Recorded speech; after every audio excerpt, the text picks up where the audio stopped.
There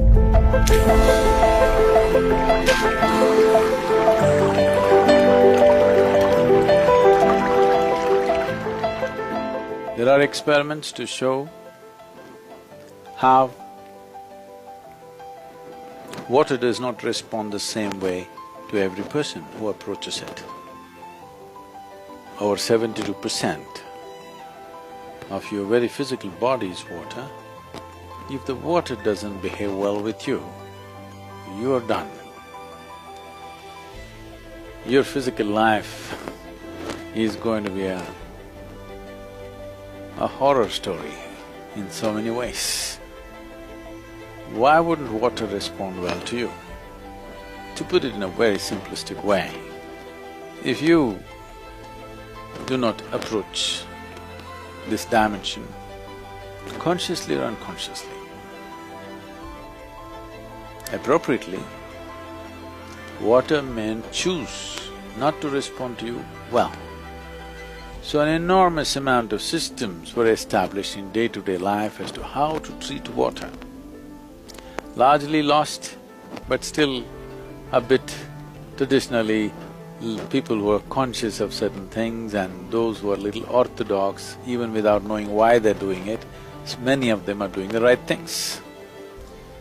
If you walk into a traditional South Indian home, even today, the water is kept in a certain way.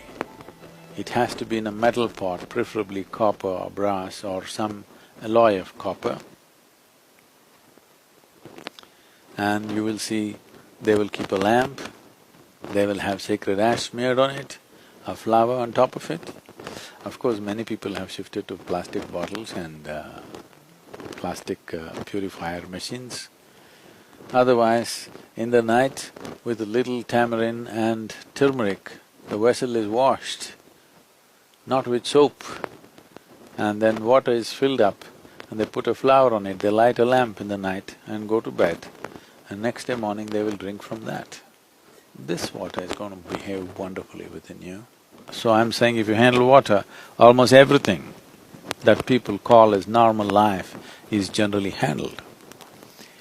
The agility of the body, the agility of your intelligence largely depends on water.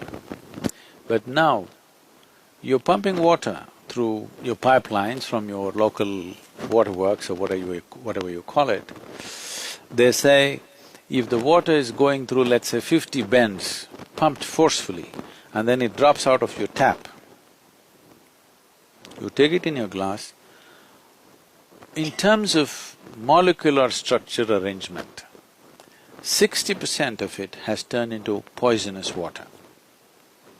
But if you hold it in this glass for the next 20 minutes, it will undo itself. If you're drinking, I see in America people are drinking from a spout like this, straight into their mouth. Many times when I'm thirsty, when I'm outside, people say, Sadhguru, there's a spout here. I said, I'll never ever drink from a spout. In the East, always, the best way to drink water is with your own hands, not even in a tumbler. You must drink with your own hands. If that's not possible, if somebody gives water to you in a metal tumbler, you always hold it with both your hands and drink like this. Because it's important that first, before you drink water, you have to touch it. Allow that much time and then drink it, then it behaves differently. And this may sound like what to say, some mumbo-jumbo story. Well, some people come to senses only after suffering comes.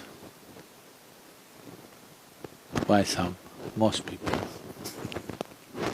After things go bad, well, you could have told me, I would have loved water.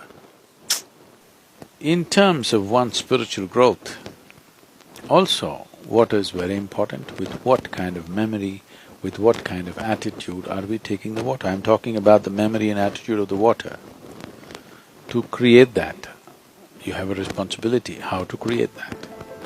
Your attitude towards the entire thing, not seeing it as a commodity. Water is bigger than your mother, yes or no? Water is bigger than your God, yes or no?